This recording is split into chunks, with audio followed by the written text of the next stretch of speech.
My self doctor Kuldeep Kaur और मैंने आपको लास्ट लेक्चर में सीआरपीसी का इंट्रोडक्शन दिया था और अब मैं आपको क्या बताने जा रही हूँ, डेफिनेशन क्लॉज मैं डिस्कस करने जा रही हूँ।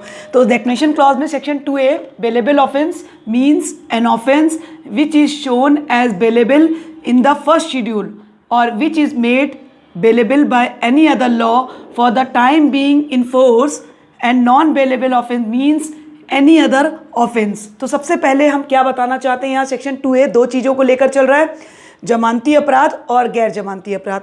तो जमानती अपराध का मतलब क्या है, एक ऐसे अपराध से है जिसको प्रथम अनुसूची में जमानती दिखाया गया हो।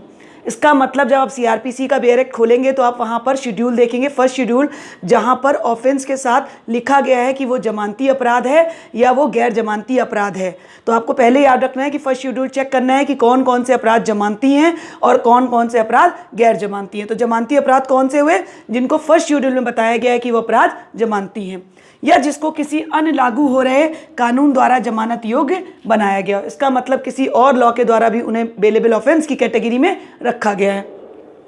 गैर जमानती अपराध का अर्थ है वह सभी अपराध जो बेलेबल ऑफेंस की कैटेगरी में नहीं आते। इसका मतलब बेलेबल ऑफेंस की जो कैटेगरी में नहीं आ रहे हैं वो नॉन बेलेबल ऑफेंस होते हैं। देखिए बेलेबल क्या है, बेल मिलना एक व्यक्ति का राइट होता है बेलेबल ऑफेंस में, और नॉन बेलेबल ऑफेंस में बेल मिलना हमारा राइट नहीं होता है। सर्कमस्टांसेस के अनुसार हमको बेल ग्रांट की जाती है। तो जनरली जब बेल ग्रांट की जाती है तो आपको सेक्शन 2A के साथ आप याद रखेंगे सेक्शन 436 टू 439, जो मैं आपको आगे डिस्कस करूंगी। सेक्शन 436 टू 439 जहां पर पूरा बताया गया है कि बेल मिलने का प्रोसेस क्या होगा और किन ग्राउंड्स पे बेल दी जाएगी, और एंटीसिपेटरी बेल के बारे में भी मैं आपको बताऊंगी। अब आपको एक चीज़ और मैं बता दूं कि बेलेबल ऑफेंस में हमारा राइट है कि बेल मिलती है, नॉन बेलेबल में सर्कमस्टांसेस के अनुसार बेल ग्रांट की जाती है। ऐसा नहीं बेल नहीं मिलती, लेकिन सर्कमस्टांसेस के अनुसार होता है, क्या परिस्थितियों के अनुसार हमें साबित करना पड़ता है कि उन स्थितियों में बेल मिलना ज़रूरी है। अब आगे का मैं आपको और डिस्कस कर रही हूँ कि मैंने आपको रेफरेंस बताया, आप याद रखेंगे सेक्शन 436 टू 439। अभी मैंने आपको बेलेबल और नॉन बेलेबल बताया सेक्शन 2A, 436 टू 439 बताया कि बेलेबल के बारे में आप कहाँ पढ़ेंगे, सेक्शन 436 टू 439, जिसके बारे में हम आपको अगले वीडियोस में आपको ये सब चीज़ें पढ़ाएंगे। अभी हम आपको याद करते हुए डेफिनेशन क्लॉज के साथ इसलिए कनेक्ट कर रहे हैं ताकि आपको याद करने में भी आसानी रहे। जब आप सेक्शन 2A पढ़ेंगे तो आपको क्या रखना है, 436 टू 439। अब सेक्शन 2B में क्या लिखा हुआ है, चार्जेस। चार्जेस का मतलब क्या है, charges include any head of charges when the charge contain more heads than one.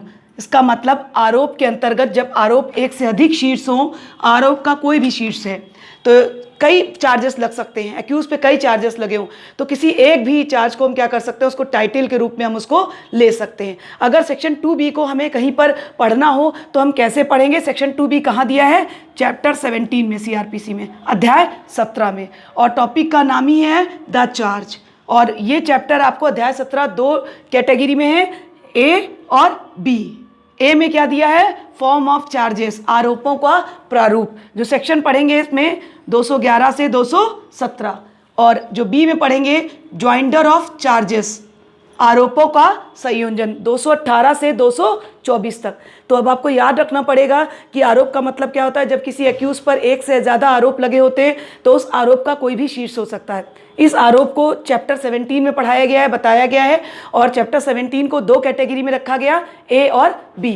A category में फॉर्म ऑफ चार्जेस है 211 से 217, और बी में ज्वाइंडर ऑफ चार्जेस है सेक्शन 218 से 224, जिसके बारे में हम आपको आगे डिटेल्स के सेक्शंस में पढ़ाएंगे।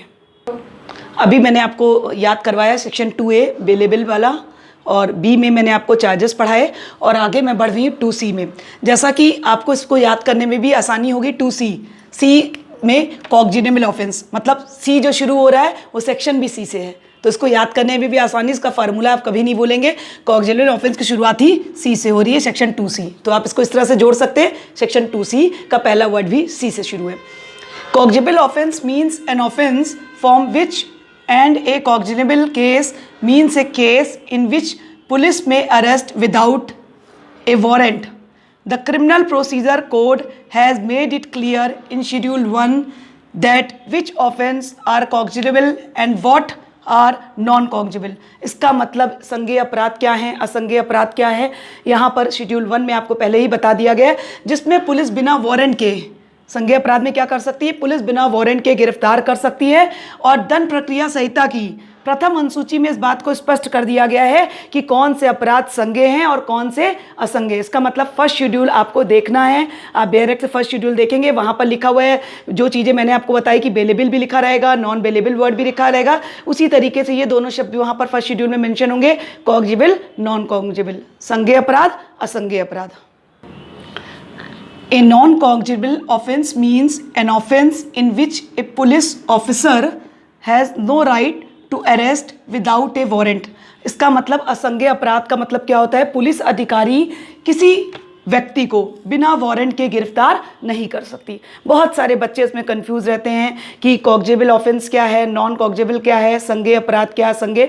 तो एक छोटा सा मैं आपको डिफरेंस बता दिया मैंने। संज्ञेय अपराध में बिना वारंट के गिरफ्तार कर सकती है पुलिस अधिकारी को, वारंट की जरूरत नहीं पड़ती है, वो बिना वारंट के गिरफ्तार कर सकती है। असंज्ञेय में वारंट के बिना गिरफ्तार नहीं कर सकती, जब तक वारंट उसके पास नहीं होगा वो व्यक्ति को गिरफ्तार नहीं कर पाएगी। तो आज आपने सीआरपीसी के कौन से सेक्शंस पढ़े मेरे साथ, सेक्शन 2A, 2B और 2C। तो सबसे पहले आपको याद करवाया था बेलेबल ऑफेंस के बारे में बताया गया था 2A में, और 2B में आपको चार्जेस बताए गए थे, और 2C में कॉग्निजेबल और नॉन कॉग्निजेबल के बारे में बताया गया।